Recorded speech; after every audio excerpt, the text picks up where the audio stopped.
मेरी aunty short dramas की addict है और उसे पूरा भरोसा है कि कोई ऑथोरिटेरियन प्रेसिडेंट उससे प्यार कर बैठेगा। एक 48 साल की डिवोर्स्ड नैनी जो अब बच्चे भी नहीं कर सकती। तो जब प्रेसिडेंट को ड्रग दिया गया और वो उसका एंटीडोट बनना चाहती थी, मैंने उसे रोकने के लिए अपना सब कुछ लगा दिया, यहाँ तक कि घुटनों पर गिरकर उससे विनती भी की और आखिरकार उसे उस पागल आइडिया से पीछे हटने पर मजबूर कर दिया। लेकिन अगले ही दिन एक 50 साल की औरत ने प्रेसिडेंट को डिटॉक्स कर दिया और वह उसी से शादी कर बैठा। मेरी आंटी गुस्से में पागल हो गई। उसने मुझे धोखे से एक ऊंची बिल्डिंग पर बुलाया और जैसे ही मैं बिल्कुल बेफिक्र खड़ा था, उसने मुझे नीचे धक्का दे दिया। अगर तुमने मुझे नहीं रोका होता तो यंग मास्टर मुझसे शादी करता। तुम ही वजह हो कि मैंने अपना सच्चा प्यार और खुशहाल बुढ़ापा खो दिया। आंख दोबारा खुली तो मैं उसी दिन रिबॉर्न हो चुका था जिस दिन प्रेसिडेंट को ड्रग दिया गया था। सोई मैंने अभी यंग मास्टर को उसके कमरे में जाते देखा है। लगता है उसे ड्रग किया गया है और वो खुद ही अकेले सफर करने के लिए छिप रहा है। मुझे उससे पहले पहुंचना होगा जिसने उसे ड्रग किया और मैं ही उसे क्योर करूंगी। यंग मास्टर मुझसे प्यार करेगा और मैं इस घर की मालकिन बन जाऊंगी। आंटी की एक्साइटेड आवाज सुनते ही मेरे शरीर का दर्द और घुटन गायब हो गए और मेरी धुंधली नजर उसके चिकने चेहरे पर फोकस हो गई। पिछली जिंदगी में मैं अच्छी तरह जानता था कि अमीरों की दुनिया कितनी डीप होती है और ये हमारे जैसे आम लोगों के बस की बात नहीं। इसीलिए मैं घुटनों पर गिर गया था ताकि उसे जाने से रोक सकूं। लेकिन मैंने ये नहीं सोचा था कि वो मेरी अच्छी नीयत समझने के बजाय मुझे ही नीचे धकेल देगी। इस जिंदगी में मैं उसका सपना खुद पूरा करूंगा, हाई सोसाइटी में घुसने का। ये कैसी नजर है? क्या तुम मुझे फिर से रोकने की कोशिश कर रहे हो? मैं मुस्कुराया और कहा, आंटी जाओ, हिम्मत से अपने सच्चे प्यार और अपने हैप्पी ओल्ड एज का पीछा करो। तुम्हारा भतीजा तुम्हें बिल्कुल नहीं रोकेगा। जे क्या ही अच्छा भतीजा हूं मैं। मैंने उसे फूसिनन के कमरे में जाते देखा और टाइम कैलकुलेट करके सीधे नीचे वाले फ्लोर के बैंक्वेट में भागा और जाकर मिसेस फू के सामने फट कर रो पड़ा। मैडम मैडम, मेरी आंटी गायब हो गई है। मैं बहुत परेशान हूं उसके लिए। मेरी चीखें सुनकर सारे गेस्ट्स रुक गए। किसी ने मेरी आंटी को देखा है? मैंने हाथ से इशारा करते हुए पूछा। एक 40 समथिंग साल की नैनी मिसेस फ्यूम ने नफरत से देखा और बटलर को धीरे से कहा, ओल्ड नैनीस रखना ही प्रॉब्लम है। जाओ, इसे ढूंढने में मदद करो। गेस्ट हमारे साथ साथ पूरे घर में उसे ढूंढते रहे लेकिन वो कहीं नहीं मिली। आखिरकार सब लोग फुसिनान के कमरे के बाहर पहुंचे क्योंकि अंदर से कुछ एम्बैरेसिंग साउंड्स आ रही थी। सभी के चेहरे अजीब हो गए। मिसेस फ्यूम की आंखें गुस्से से भर गईं। शायद किसी ने एक गलत रूम ले लिया होगा। मेरा बेटा किसी ओल्ड नैनी के साथ कैसे हो सकता है? रिडिकुलस। लेकिन हमने हर जगह ढूंढ लिया। क्या मेरी आंटी बाहर चली गई? मिसेस फू बस मुझे टालना चाहती थी। कौन जाने, जाकर बाहर ढूंढो। मैंने हाँ में सिर हिलाया और सीधा घर से बाहर निकलकर पुलिस को कॉल कर दिया। गेस्ट हटने का नाम नहीं ले रहे थे। सबको फ्री का ड्रामा देखना था। जब पुलिस आई, उन्होंने सिर्फ रूम ही नहीं बल्कि सिक्योरिटी कैमरास भी चेक किए। गेस्ट्स भी पीछे पीछे चले आए, चाय पीने की तरह चटकारे लेते हुए। और जैसे ही वीडियो में दिखा कि फुसिनियान लड़खड़ाते हुए कमरे में गया और आंटी हैंगओवर सूप लेकर अंदर गई और फिर उसे जोर से अंदर खींच लिया गया, सबके चेहरे पोट्री बन गए। मिसेस फू के चेहरे का एक्सप्रेशन ऐसा था जैसे उसने कोई मक्खी निगल ली हो। वो मुझे घूरने लगी। मैंने अपनी जांघ छुटकी और रोते हुए बोला, मैडम, मेरी आंटी के लिए जस्टिस कीजिए। अगर इतने लोग ना होते तो मिसेस फू मुझे वहीं एक थप्पड़ मार देती। मामला इतना बिगड़ चुका था कि मेरी आंटी अब पूरी तरह फू फैमिली पर चिपक चुकी थी। पहले तो वो हर बार मिसेस फू के सामने घुटनों पर गिर जाती, कहती कि वो अपनी भतीजी के साथ बेघर है और दया की भीख मांगती कि हमें घर पर रहने दिया जाए। मिसेस फू को लगने लगा कि हमारे पास सच में कहीं जाने की जगह नहीं है और उसने हमें सबसे गंदे, सबसे भारी कामों में झोंक दिया। मैं ये सब बर्दाश्त नहीं कर पाता था। कई बार मैंने आंटी से कहा, लीव इट, चलो कहीं झोपड़ी में भी रह लेंगे, लेकिन रोज की ये इंसल्ट मत सहो। लेकिन वो कहती,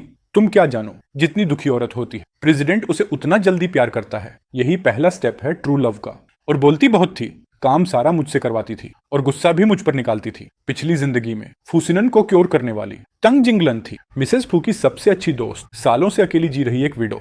मिसेस फू उसे मना नहीं कर सकती थी लेकिन हमें तो आसानी से कुचल सकती थी। इसलिए मुझे बड़ा सा तमाशा खड़ा करना था ताकि आंटी को अपना ट्रू लव मिल सके। गेस्ट्स काफी नहीं थे। मैंने मौका देखकर सिक्योरिटी कैमरा की वीडियो अनोनिमसली एंटरटेनमेंट रिपोर्टर्स को भेज दी। रातों रात फू कॉर्पोरेशन के प्रेसिडेंट वाला स्कैंडल ट्रेंड में आ गया और पूरा इंटरनेट फू फैमिली को रोस्ट करने लगा। मिस्टर और मिसेस फू पहले ही तंग आ चुके थे और आंटी सुबह सुबह गर्दन पर किस मार्क्स लेकर हाजिर हो गई कि उन्हें एक्सेप्ट किया जाए। फूसिनियन भी अपनी करनी का फल खाकर रिस्पॉन्सिबिलिटी लेने को तैयार था। मिस्टर और मिसेस फू आग बबूला हो गए लेकिन पब्लिक प्रेशर के चलते उन्हें मानना पड़ा। हाँ, मिसेस फू ने एक सिंपल डिमांड रखी, लीगल मैरिज। फूसिनन को तो बस आंटी चाहिए थी, बाकी उसे कुछ फर्क नहीं पड़ता था। आंटी भी अंदर ही अंदर परेशान थी लेकिन ऊपर से ओबीडियंट बनने का नाटक करके मिस्टर और मिसेस फू के आगे झुक गई। मुझे बस सिनान के साथ रहना है, बाकी कुछ भी इंपॉर्टेंट नहीं है। फ्यूचर में मैं आपको और डैड को बहुत रिस्पेक्ट दूंगी। मिस्टर फू ये सुनकर लिटरली समझ नहीं पाया कि अपना चेहरा कहाँ छुपाए। बकवास मत करो, मुझे पापा मत बुलाओ। मिसेस फू का चेहरा भी काला पड़ गया। मैं तुमसे सिर्फ 2 साल बड़ी हूँ, मैं तुम्हारी माँ बनने लायक नहीं हूँ, आगे से मुझे मैडम बुलाओ। ठीक है माँ। मेरी आंटी ने एक हाथ मेरा पकड़ा और दूसरे हाथ से फुइनियान का। सोई आज से सिनियन तुम्हारे अंकल हैं, ये तुम्हारे ग्रैंड पेरेंट्स हैं, इन्हें ग्रीट करो। पूरी एफयू फैमिली मुझे ऐसे देख रही थी जैसे कोई अनवांटेड गेस्ट हो। अच्छी खबर यह है कि इस ब्लैक शीप का वंशज मिल गया। बुरी खबर यह है कि ये उसका खून नहीं है और ऊपर से पहले से 17 साल का। मेरी आंटी वो इडियट ये नहीं समझती कि उन्हें उसे मजबूरी में एक्सेप्ट करना पड़ा। इसका मतलब ये नहीं कि वो मुझे भी एक्सेप्ट करेंगे। मैंने शांत रहकर कहा, मैं इन्हें पहले की तरह ही बुलाना पसंद करूंगा, मुझे उसी की आदत है। मिसेस फू ने नफरत से सांस छोड़ी। भतीजा आंटी से ज्यादा समझदार है। लेकिन मैं तुरंत जीरो टैक्ट के साथ बोला, और मैं अपना रेजिडेंस भी यहीं रजिस्टर करवाना चाहता हूँ। ये सुनते ही मिसेस फू ने जोर से मेज पर हाथ मारा। सिनान का तुम्हारी आंटी से शादी करना ही काफी शर्मनाक है, और अब तुम भी आ रहे हो। पूरी फौ फैमिली को मजाक बनाना चाहते हो? मैंने स्वीटनेस में जवाब दिया, आपने ऑलरेडी मेरी आंटी को एक्सेप्ट किया है। अगर आप मुझे वापस गांव भेज दें जहां मैं खुद सर्वाइव करूं, जैसा भी कर सकूं, तो लोग और ज्यादा आपको क्रिटिसाइज करेंगे। लेकिन अगर आप मुझे एक्सेप्ट करते हैं और टॉप प्राइवेट स्कूल में ट्रांसफर कराते हैं, तो सब लोग फू फैमिली की जनरोसिटी देखेंगे, और मैं खुद अपने हाई क्लास क्लासमेट्स के सामने आप और मिस्टर फू की तारीफ करूंगा, जो भविष्य की बिजनेस डील्स में आपको हेल्प करेगा। मिसेस फू और मिस्टर फू ने एक दूसरे को देखा, थोड़ी देर सोचा और फाइनली सिर हिला दिया। वाह, तुम कब से इतनी स्मार्ट हो गए? तुम्हें आइडिया कैसे आया रेसिडेंस ट्रांसफर करवाने का और प्राइवेट स्कूल में जाने का? मैंने फोर्स्ड स्माइल दी। अगर मैं स्मार्ट नहीं होता तो आप मुझे कब का निकाल चुकी होती। आंटी ने हाथ हवा में घुमाया। अरे ऐसा नहीं है, मैं तो पहले शादी करने वाली थी, फिर सिमियन से तुम्हारी रिकमेंडेशन करती ताकि तुम्हें घर में आरामदायक काम मिल जाए और मैं तुम्हारा ध्यान रख सकूं। लेकिन तुमने तो मुझे ही सरप्राइज कर दिया। इतने क्लेवर की डॉक्यूमेंट्स भी तैयार कर लिए। अब से तुम्हें मेरा रिस्पेक्ट करना होगा। मेरे बिना तुम्हें ये लग्जूरियस लाइफ नहीं मिलती, समझे? मैं बाहर से मुस्कुरा रहा था, लेकिन अंदर से मेरी नजर पूरी तरह डार्क हो चुकी थी। समझ गया आंटी, आपको वही रेस्पेक्ट मिलेगा जिसकी आप हकदार हैं। रेसिडेंस शिफ्ट में सिर्फ कुछ मिनट लगते हैं, लेकिन प्रोविंस ट्रांसफर में पूरा 1 महीना जाता है। उसके बाद ही स्कूल बदल सकता हूँ। आंटी ने मुझे पूरी तरह इग्नोर किया और फिर फुसिनियान के साथ अपने रोमांस में लग गई। मैं क्वाइटली अपना बैग लेकर स्कूल चला गया। टीचर्स और स्टूडेंट्स दोनों ने ट्रेंडिंग न्यूज देख ली थी। बाहर से सिंपैथी दिखाते थे, लेकिन अंदर ही अंदर मेरा मजाक उड़ाते थे। मैंने किसी को इंपॉर्टेंस नहीं दी। क्लास कामली सुनी और जहां कुछ समझ नहीं आया टीचर से पूछ लिया। टीचर ने सार्कास्टिक टोन में कहा, वाह, अब पढ़ाई में इंटरेस्ट आने लगा है। बेहतर है अपनी आंटी से सीखो और कोई शॉर्टकट ढूंढ लो। मैंने अपनी किताब बंद की। टीचर, आपको मेरी आंटी से बहुत जेलसी है। टीचर की आंखें शौक में फैल गईं। क्या कहा तुमने? मैं उस औरत से जेलसी करूंगी? मैंने कोल्ड टोन में कहा, बिल्कुल, क्योंकि आप मेडिग्रिटी में जीती हैं और फिर भी खुद को सुपीरियर मानती हैं, जबकि मेरी आंटी का आदमी टोल, हैंडसम और रिच है। आप जेलस नहीं होंगी तो क्या होंगी? तुम्हारी हिम्मत कैसे हुई ये नॉनसेंस बोलने की? उसने मुझे मारने के लिए हाथ उठाया, लेकिन मैं उससे तेज था। मैंने तुरंत उसे 2 चांटे मारे और उसके बाल पकड़कर उसे मेज पर झुका दिया। तुम्हें लगता है मुझे कुछ नहीं पता? हर बार जब प्रिंसिपल तुम्हें काम देता है, तुम स्कूल के पास वाली इंटरसेक्शन पर उतरते हो। मैंने कई बार देखा है। तुम खुद नीचे से उठकर आई हो, फिर भी गरीब बच्चों को नीचा दिखाती हो और रिच किड्स को अलाउ करती हो कि वो हमें बुली करें। You deserve this. तुम जैसे इंसान को मेरी पिछली जिंदगी में टीचर बनने का हक ही नहीं था। इसी इंसान की वजह से आंटी मुझे अक्सर मारती थी। बाद में मैंने आंटी को रोकने की कोशिश की कि वो फुसिनियान को सूप न दे, जिससे उसका हाई सोसाइटी में जाने का मौका छिन गया। उसने मान लिया कि मैं उसकी प्रोग्रेस नहीं चाहता और उसने मुझे बेरहमी से म्यांमार के नॉर्थ में बेच दिया था। टीचर ने मुझे जोर से धक्का दिया, लेकिन मैंने मौका पाकर उसके बालों का गुच्छा नोच लिया। अभी बताता हूँ। मैं तुरंत ऑफिस से भागा। मुझे पता था वह प्रिंसिपल के पास जाएगा और गार्डियंस को बुलाएगा। मैं सीसीटीवी से बचते हुए रूफटॉप पहुंचा, अपने फोन को बैम्बू स्टिक से बांधा और प्रिंसिपल के ऑफिस की विंडो की तरफ बढ़ाकर रिकॉर्डिंग चालू की। वीडियो ब्लरी था, लेकिन उनकी इंटीमेसी साफ दिखाई दे रही थी। मैं तुरंत ऑफिस वापस आया, टीचर की कंप्यूटर का इस्तेमाल किया और वीडियो स्कूल फोरम पर अपलोड कर दिया। तभी मेरी आंटी स्पोर्ट्स कार में पहुंची और प्रिंसिपल की वाइफ भी उसी समय आई। दोनों एक एक करके ऑफिस में घुस गईं। आंटी ने उसे भी रिलेटिव समझकर कहा, आजकल के बच्चे सिर दर्द हैं, लेकिन आजकल के टीचर्स तो उससे भी बदतर। जैसे ही वो अंदर आई, मेरी आंटी गुस्से में मेरी तरफ झपटी, लेकिन प्रिंसिपल की वाइफ उससे भी तेज निकली। वो सीधे टीचर पर टूट पड़ी, उसके बाल पकड़कर उसे बुरी तरह पीटने लगी। प्रिंसिपल दहशत में चिल्लाया, हनी, ये मिसअंडरस्टैंडिंग है, वीडियो फेक है, डोंट बी इम्पल्सिव। वह चीखा, लेकिन उसकी वाइफ ने कुछ नहीं सुना। उसने प्रिंसिपल को ही एक जोरदार थप्पड़ जड़ दिया। मेरी आंटी पूरी तरह स्टैंड खड़ी रह गई। वहीं पीछे से आता फुनियन पूरा मजा लेते हुए तमाशा देखने लगा। मैंने आंटी के कान में धीरे से फुसफुसाया, आंटी, तुम शादी करना चाहती हो? वो शौक में रह गई। ऑफ कोर्स, मैंने रोते हुए कहा। उसे पता नहीं था कि मैं क्या प्लान कर रहा हूँ, लेकिन इंस्टिंक्टिवली वो भी वहीं मेरा साथ देते हुए जोर जोर से रोने लगी, जैसा मैंने चाहा था। मैंने उसे वो रिकॉर्डिंग सुनाई जिसमें टीचर उसकी बेइज्जती कर रही थी। आंटी और भी जोर से रोने लगी। मुझे यकीन नहीं हो रहा, मेरी वजह से तुम्हें स्कूल में इतना हमालिएट किया गया है। मैं अब और जीना नहीं चाहती। फूसिनियन तुरंत दौड़कर आया। सुफेन, क्या हुआ तुम्हें? आंटी ने फोन का ऑडियो उसे सुना दिया। वो गुस्से से तिलमिला उठा और मेरा फोन जमीन पर दे मारा। किस घटिया स्कूल की टीचर! फुसिनियान की औरत का मजाक उड़ाने की हिम्मत कैसी हुई? प्रिंसिपल स्क्रैचेस से भरा चेहरा लेकर केओस रोकने की कोशिश कर रहा था। जैसे ही उसने फुनियन को देखा, वो तुरंत माफी मांगने के लिए भागा। मैंने मौका देखकर आग में और तेजी से घी डाल दिया। सर, टीचर अकेली नहीं थी, सब मेरा मजाक उड़ा रहे थे। यंग मास्टर कभी किसी चीज की रिस्पॉन्सिबिलिटी नहीं लेता। ये सुनकर फ्यूसिनियन बेकाबू हो गया और उसने प्रिंसिपल को पीटना शुरू कर दिया। टीचर उसी रात शहर छोड़कर भाग गई और अपना वर्ड ऑफ ऑनर साबित करने के लिए फुसिनियन ने उसी वक्त राजधानी में मेरा रेजिडेंस रजिस्ट्रेशन करवा दिया। अगले दिन उसने मुझे एक एरिस्टोक्रेटिक स्कूल में ट्रांसफर भी करा दिया और कॉम्पेंसेशन के तौर पर सबसे नया मोबाइल मॉडल भी खरीद कर दे दिया। शाम को एक लग्जरी होटल की टॉप फ्लोर पर फुनियन ने एक भव्य शादी का प्रपोजल रखा। पंखुड़ियों की बारिश, गाना, लाइट्स, सब कुछ। और उसने आंटी को एक ब्लैक कार्ड दिया, कॉर्पोरेट प्रेसिडेंट्स वाला एक्सक्लूसिव कार्ड। बोला कि असली वेडिंग इससे भी ज्यादा ग्रैंड होगी। मिस्टर फू तो बस चाहता था कि मैरिज सर्टिफिकेट क्वाइटली कंपनी की वेबसाइट पर डाल दिया जाए, लो प्रोफाइल। लेकिन फुनियन ने इतनी ओवर एक्टिंग कर दी कि वो वायरल हो गया। फॉरेन क्लाइंट्स तक ने लाइव देखा कि 48 साल की एक औरत को पेटल्स के नीचे किस करके प्रपोज किया जा रहा है। उन्होंने फोन कर मिस्टर फू को कंग्रेचुलेशंस तक दे दी। उनकी इतनी इंसल्ट हुई कि उनकी ब्लड प्रेशर बढ़ गया और वो अस्पताल पहुंच गए। मिसेस फू ने गुस्से में कहा, सिनियन तो यंग और इमेच्योर है, पर तुम्हारी उम्र में भी समझ नहीं है। What a shame. तुम्हारे पिता को क्या जवाब देंगे? आंटी ने डायमंड रिंग सहलाया और धीरे से बोली, ये शर्म की बात कैसे हुई? ये तो गुड न्यूज है। एक्सपेक्टेड भी नहीं था कि वो सबके सामने मुझे किस करेगा। मैंने मना किया था, पर मैं उसे पुश नहीं कर पाई। मिसेस फू ने दांत पीसे। बस ये फेक इनोसेंट एक्टिंग बंद करो, अपनी उम्र देखो सिनियन। लेकिन उसने रोमांटिक टोन में कहा, एज डजंट मैटर। मेरी नजर में वो अब भी 18 साल की लड़की जैसी ही है। इस बार तो मिसेस फू भी पिघल गई नहीं, लिटरली डिस्गस्टेड हो गई। मुझे खुद को उल्टी रोकनी पड़ी। आंटी और फुसिनियन का बेहया रोमांस जारी रहा। मैं 1 महीने पहले एरिस्टोक्रेटिक स्कूल पहुंच गया। वहां के स्टूडेंट्स क्लासी थे, बुलिंग ऑलमोस्ट नहीं करते, क्योंकि उनके लिए फैमिली की रेपुटेशन ज्यादा बड़ी चीज थी। मेरा अपब्रिंगिंग उनसे बहुत अलग था, इसलिए वो मुझे क्यूरियोसिटी से देखते थे। सुई, तुमने बचपन से पियानो क्लासेस नहीं ली? तुमने 8 लैंग्वेजेस नहीं सीखी? तुमने poster classes, golf, equestrian training, floral arts नहीं की? तुम वीकली सोशल इवेंट्स पर भी नहीं जाते थे? मैं कंफ्यूज्ड होकर बोला, नहीं। ओ, तुम्हारी लाइफ कितनी इजी रही होगी। आई एनवी यू। उनकी आंखों में जेलसी फेक नहीं थी। वहीं मुझे पहली बार समझ आया कि मैं और ये लोग 2 अलग वर्ल्ड से आते हैं। जब मैं घर पहुंचा तो आंटी को फ्यूसिनियन की दी हुई ब्लैक कार्ड से मैंने तुरंत ट्यूटर्स हायर कर लिए। बेसिक क्लासेस नहीं, 8 लैंग्वेजेस, आर्ट्स, सब कुछ, हर स्किल जो मुझे अपग्रेड करे। आंटी ने तिरस्कार से कहा, ये सब बेवकूफी मत सीखो। क्या तुम मुझे समझते हो? चुपचाप घर में मेड बनकर रहो। फ्यूचर में किसी ड्राइवर की लड़की दिला दूंगी, स्टेबल लाइफ मिलेगी बस। वाह, क्या आंटी है मेरी। पहली जिंदगी में मैं यही सोचता था कि कैसे उसकी अप्रूवल पाऊं, लेकिन इस बार मेरा मोटिव सिर्फ एक था, उसके पैसे निकालना। मैंने काल्म टोन में कहा, आंटी मैं सब तुम्हारे लिए सीख रहा हूं, तुम्हें ये सब सीखने में लाज आती है। रिच किड्स फॉरेन लैंग्वेजेस जानते हैं, उनके पेरेंट्स भी।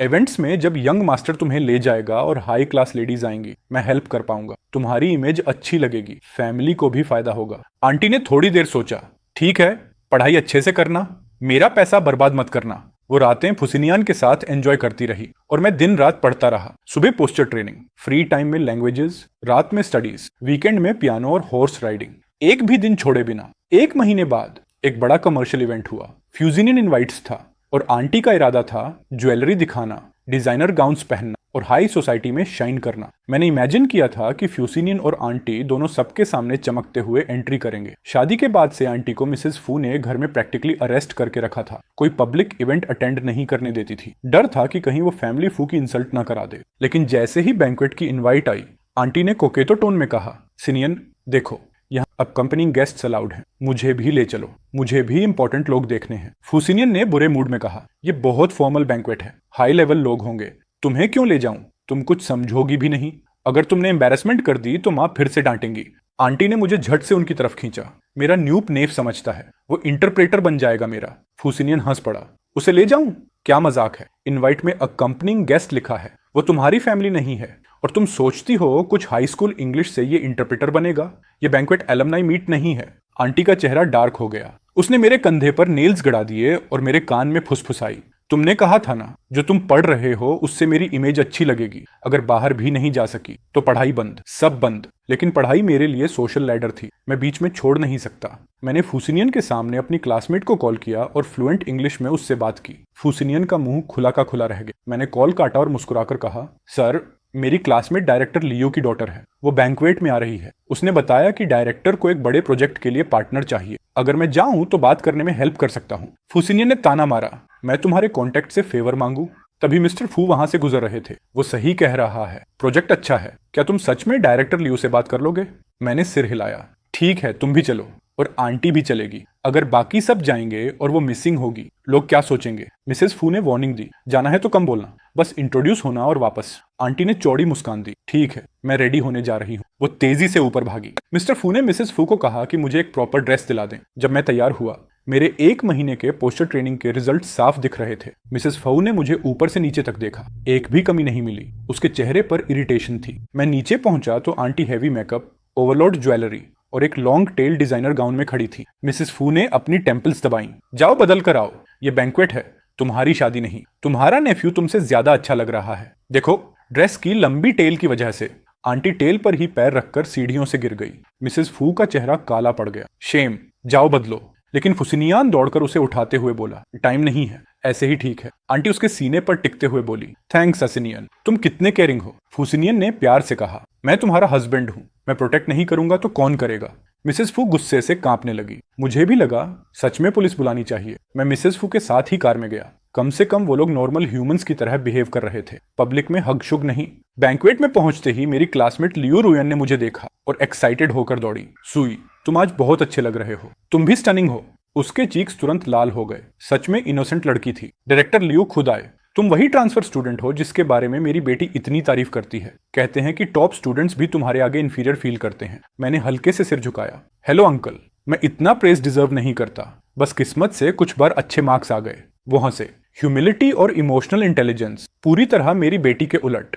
मेरी बच्ची तो बोलती ही नहीं। ये दोनों कौन लोग हैं? मैं इंट्रोड्यूस करता, उससे पहले मिस्टर फू बोल पड़े, हम सुई के दादा दादी हैं। मैंने मन में कहा, अरे वाह, अब तो खुद ही मान रहे हो कि तुम मेरे फैमिली हो। डायरेक्टर लियो उनसे हाथ मिला रहे थे, तभी फुसिनियन मुझे एकदम से खींचकर साइड ले गया। वो आगे बढ़कर डायरेक्टर लियो से हाथ मिलाने लगा और जोर जबरदस्ती बिजनेस टॉक शुरू कर दी। डायरेक्टर लियो विजिबली इरिटेटेड हो गया। इधर मिसेस फू अपनी बेस्ट फ्रेंड को देखकर मिलने चली गई। तभी मैंने देखा, टैंग जिंगलन की नजर मिसेस फू पर नहीं बल्कि फुसिनियन पर थी। मेरी प्रीवियस लाइफ याद आ गई। उनकी रिलेशनशिप एक्सीडेंट नहीं थी, बहुत इंटेंशनल थी। मेरी पावर अभी कम थी, मैं आंटी को गिरने नहीं दे सकता। मैंने आंटी को सिग्नल किया। आंटी ने मेरे हाथ को जोर से पिंच किया। बेवकूफ लड़के, क्या तुम खुश नहीं हो? ड्रामा के प्रेसिडेंट्स हमेशा लॉयल और इंटेंस होते हैं। सिनियन मुझे कभी चीट नहीं करेगा, उसके दिल में सिर्फ मैं हूं। मैंने उसे थम्स अप दी। ओके ओके, जो तुम कहो। उसने देखा कि आसपास लोग हैं तो मुझे छोड़ दिया। घर पहुंचकर देखना। फिर उसने फुसफुसाया, तुमने जो सीखा है उसमें बिग बॉस से कैसे मिलते हैं भी आता है। मैंने गोल मोल जवाब दिया, बस इम्प्रेस करना होता है। इतना सुनते ही वो भागकर फुसिनियन का हाथ पकड़ने गई। हेलो मिस्टर लियो, मैं सिनियन की वाइफ हूँ। आपकी वाइफ नहीं आई?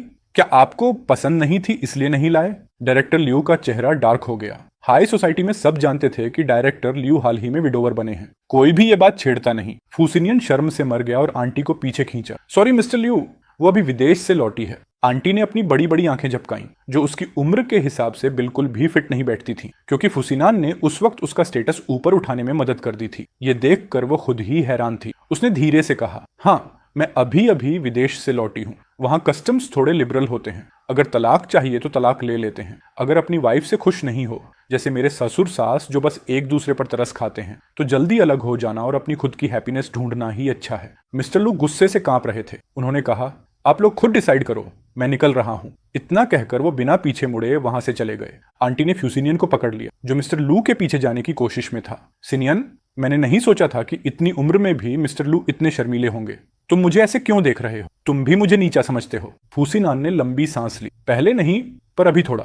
मैंने भी धीरे से सांस छोड़ी। लगता है मिस्टर लू को भी गुस्सा आ गया। मिस्टर लियो मेरी तरफ आए और बोले, चिंता मत करो, मैं पक्का करूंगा कि मेरे पिताजी फू फैमिली के साथ डील करें। मैंने सिर हिलाया। प्लीज दखल मत देना, मेरे कॉन्टैक्ट्स बहुत कीमती हैं, इन्हें किसी बेकार चीज में वेस्ट नहीं होने दूंगा। आंटी मेरी तरफ आई। सिनियन, तुमने मुझे क्या सिखाया था? कह रहे हैं कि मिस्टर लू नाराज हैं। मैंने उसे सीधा सा घूरा। मैंने कहा था इम्प्रेस करना है, उनकी अटेंशन चोरी नहीं करनी।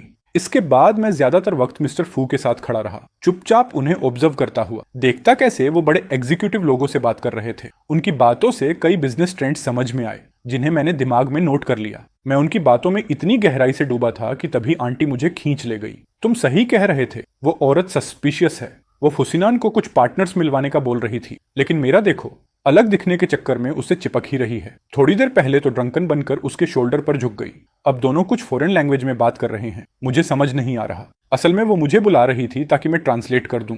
जैसे ही हम पास पहुंचे, टैंग जिंगलन ने हमें देखकर लैंग्वेज बदल ली और फ्रेंच बोलने लगी। फुसिनन ने कंफ्यूजन वाली फेस बना ली। स्पष्ट था कि उसे कुछ समझ नहीं आया। फिर टांग जिंगलन ने इंग्लिश में कहा, मिस्टर लियू का प्रोजेक्ट मैं तुम्हें दिलवा सकती हूँ। What will you give me in return? फुसिनन उसे देखते रहे।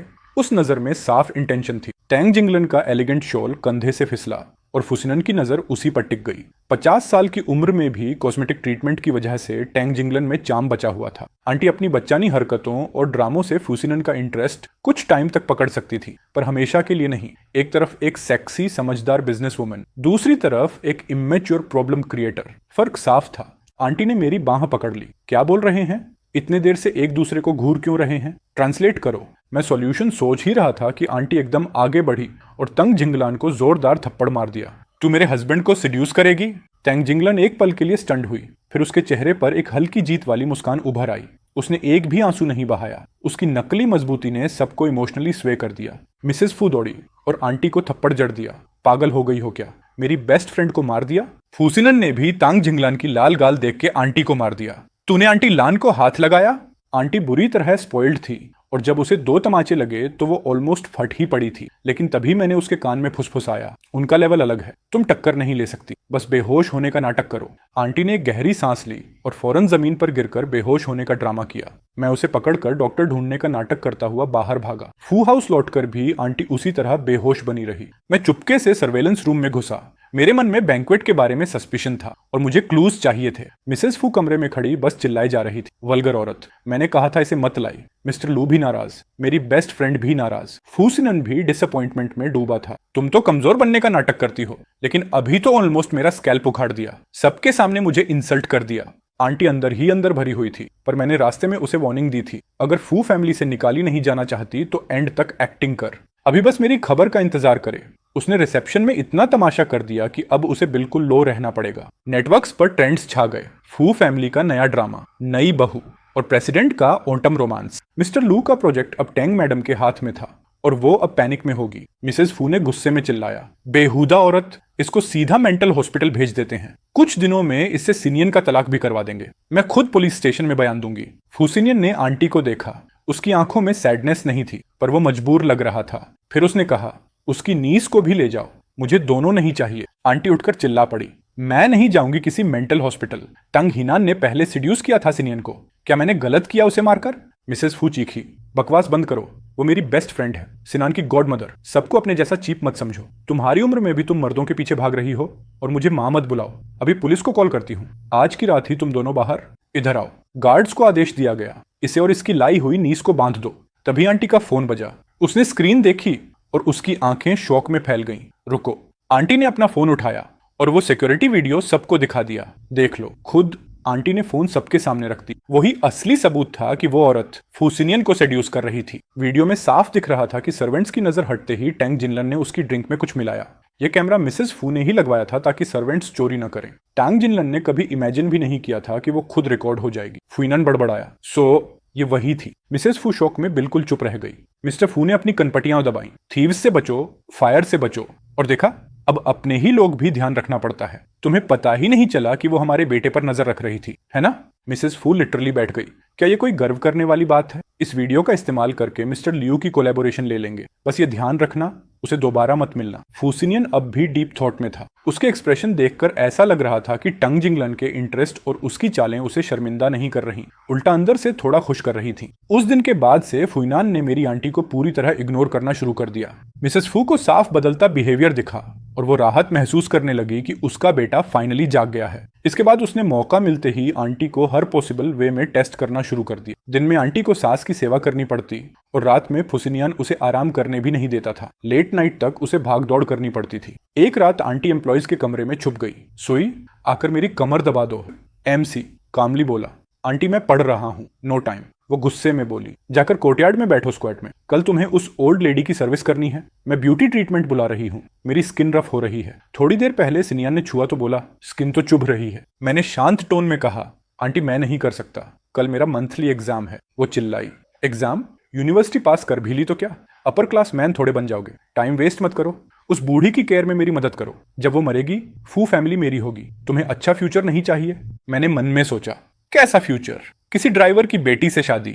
लेकिन बाहर से मैंने पेन रखा और उसे मैनिपुलेट करना शुरू किया। आंटी अगर यंग मास्टर का ट्रस्ट चाहिए तो तुम्हें थोड़ा स्ट्रगलिंग दिखना पड़ेगा। अगर मैं पूरा काम कर दूंगा तो उसे कैसे दिखेगा कि तुम कितनी मेहनत करती हो? और मेरी पढ़ाई भी उसी के बेनिफिट के लिए है। अगर मेरे अच्छे मार्क्स आए, मिसेस फू को लगेगा कि तुमने मुझे अच्छे से रेज किया है। वो तुम्हें रेस्पेक्ट से देखेगी। ये ज्यादा फायदा देगा, राइट?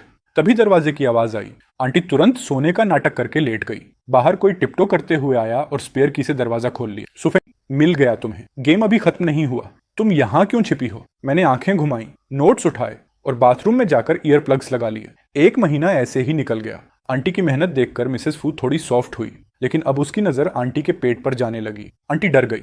नेक्स्ट डे वो मुझे साथ लेकर एक ट्रेडिशनल डॉक्टर के पास गई। डॉक्टर बोला, तुम मेनोपोज में हो, अब बच्चा नहीं हो सकता। आंटी गुस्से में भड़क गई। क्या मतलब? तुम मशहूर डॉक्टर नहीं हो, मेनोपोज ठीक नहीं कर सकते?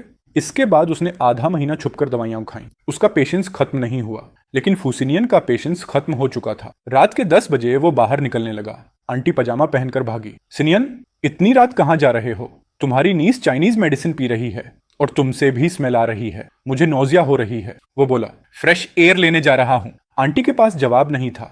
वो बस रोती हुई मिसेस फू के पास पहुंची। मिसेस फू हंस पड़ी। परफेक्ट, मेरा बेटा फाइनली बाहर जाकर एंजॉय कर रहा है। कोई ऑप्शन नहीं था। आंटी मेरे पास आई रोते हुए। अब मैं क्या करूं? वो मुझे छोड़ देगा। मैंने ड्राई टोन में कहा, तुम्हारे इतने रिसोर्सेज थे ना, अब काम क्यों नहीं आते? वो बोली, पहले मुझे सलाह दे। उस वक्त मेरे यूनिवर्सिटी एंट्रेंस एग्जाम में 1 महीना बचा था। एलीट कोर्सेस रिन्यू कराने का टाइम भी आ गया था। मैंने कहा, अगर मैं मदद करूं तो तुम मेरे सारे कोर्सेज 3 महीने के लिए रिन्यू कराओगी। वो बोली, डन, अब प्लान बताओ। मैंने फुसिनियन का एप्पल लोकेशन ट्रैकर खोला। वो एक एक्सक्लूसिव क्लब में था। मैंने अंदर किचन से एंट्री ली, फिर चेंजिंग रूम से किसी तरह वेट्रेस की यूनिफॉर्म उठा ली। प्राइवेट रूम ढूंढा। जैसा सोचा था उसे बुलाने वाली तांग जिंगलान ही थी। एक आदमी अपनी आदत नहीं छोड़ता, खासतौर पर जब सामने वही औरत हो जो उसे मैनिपुलेट करना जानती हो। वो सीधा उसके इन्फ्लुएंस में चला गया। मैंने दूर से साफ डिसेंट प्रूफ वाले फोटोज ले लिए, किसी भी एक्सप्लिसिट डिटेल के बिना। टैंग जिंगलन का फेस पिक्सल करके एनोनिमस बनाकर यूई को भेज दिया और ओरिजिनल क्लियर फोटोज मिसेस फू को भेज दी। आंटी को नहीं दिखाया क्योंकि वो गुस्से में चीज बिगाड़ देती। मैंने बस अपनी आंटी को बताया कि फुसिनान बाहर किसी दूसरी औरत से मिलने गया है और जल्द ही बड़ा स्कैंडल फट सकता है। आंटी रोई, ड्रामा किया और सबको धमकियां देने लगी। मेंजनू भी इतना दुखी होकर नहीं रोती जितना वो रो रही थी। फुसिनान की बेवफाई सीधे कंपनी की रेप्यूटेशन को हिट कर रही थी। मिस्टर फू ने आंटी को घर से बाहर न निकलने का स्ट्रिक्ट ऑर्डर दे दिया। ऑलमोस्ट घर में नजर बंद कर दिया। अपने बेटे की पसंद के बारे में मिसेस फू भी अब खूब बोलने लगी। उसे 18 साल की लड़कियां पसंद थीं और फुसिनन को 80 साल वाली विमेन टाइप लगती थी। मिसेस फू समझ चुकी थी कि इन दोनों को अलग करना अब पॉसिबल नहीं। वो आंटी को समझाने लगी, अगर फुसिनान तुम्हारी वैल्यू नहीं करता तो तुम भी उसे बेटा मत समझो। पेरेंट्स की प्रेशर में आकर फुसिनान को भी थोड़ा गिल्ट फील हुआ। वो आंटी से अच्छा बिहेव करने लगा, यहाँ तक कि मेडिसिन वाली स्मेल पर भी कुछ नहीं बोलता था। आंटी को आखिरकार एहसास हुआ। शॉर्ट ड्रामाज की शुरुआत में लिखा होता है, ये कहानी एकदम फिक्शनल है, मतलब सिचुएशंस बदल सकती हैं। अब वो अपनी बॉडी, स्किन और खुद का ध्यान ज्यादा रखने लगी। फुसिनियन को खुश रखने के नए तरीके सीखने लगी। दवा पीने के बाद तुरंत मुंह खोलकर रिंस करती और रूम में जाने से पहले माउथ स्प्रे आधा बॉटल तक लगा लेती। मेरी क्लासेस भी रिन्यू हो गईं। एग्जाम में आधा महीना बाकी था और मैं काफी थका हुआ था। एक दिन मैं घर पहुंचा और मिसेस फू को देखा। मुझे लगा कहीं उन्हें पता तो नहीं चल गया कि आंटी प्रेग्नेंट नहीं हो सकती। लेकिन मिसेस फू हंस क्यों रही थी? मैं अंदर गया और देखा फुसिनान सोफे पर बैठा आंटी के पेट पर हाथ फेरते हुए एकदम खुश लग रहा था। क्या आंटी प्रेग्नेंट थी? मिसेस फू ने खुशी से कहा, सोई, तुम्हें एक छोटा भाई मिलने वाला है और सुफेन, तुम्हें भी। ये खुशी की बात छुपाई क्यों? आंटी ने अपने पेट को गर्व से सहलाया। मैं श्योर नहीं थी, लगा कहीं फॉल्स अलार्म ना हो। लेकिन मॉम इतनी अटेंटिव है, डॉक्टर को बुला लिया। फिर उसने मुझसे पूछा, वैसे सुली, इतनी गर्मी में वापस क्यों आया? मैंने पसीना पोंछते हुए कहा, कुछ नहीं, बस रूम में जाकर पढ़ाई करूंगा। मैं बिना कोई आंसू गिराए अपने रूम वापस गया। मिसेस फू और फुसिनान दोनों की नजरें अजीब थी। थोड़ी देर बाद आंटी मेरे कमरे में आई। सोई, रोज आना जाना तुम्हारे लिए टायरिंग है, क्यों ना तुम भी रेजिडेंस में शिफ्ट हो जाओ। मैंने अंदर से मुस्कुराहट रोक कर कहा, ठीक है आंटी, मैं वीकेंड पर मिलने आऊंगा। आपको आने की जरूरत नहीं, कुछ चाहिए हो तो कॉल करना, टाइम पढ़ाई में लगाओ। मैं बहुत पहले से रेजिडेंस में रहना चाहता था, लेकिन आंटी को मेरे हाथों से सारे हैवी और डर्टी काम करवाना था, इसलिए वो हमेशा मना कर देती थी। लेकिन अब सब सेट था। वो प्रेग्नेंट थी और मैं उसके लिए बोझ बन चुका था। मैंने सामान पैक किया। आंटी ने मुझे सिर्फ एक डुआन दिया, बहुत कम। मैंने उसे गले लगाया और थोड़ा इमोशनल ड्रामा किया। आंटी, मैं आपको छोड़ना नहीं चाहता, रोज कॉल करूंगा। फूसिनन मेरे एक्टिंग से इरिटेट हो गया। उसने मेरे हाथ में 50,000 दुआन्स फेंक दिए। अब तुम बड़े हो गए हो, इंडिपेंडेंट बनो, हमें डिस्टर्ब मत करना। आंटी ये सुनकर चुप रही, बस अपने पेट पर हाथ फेरकर मुड़ गई।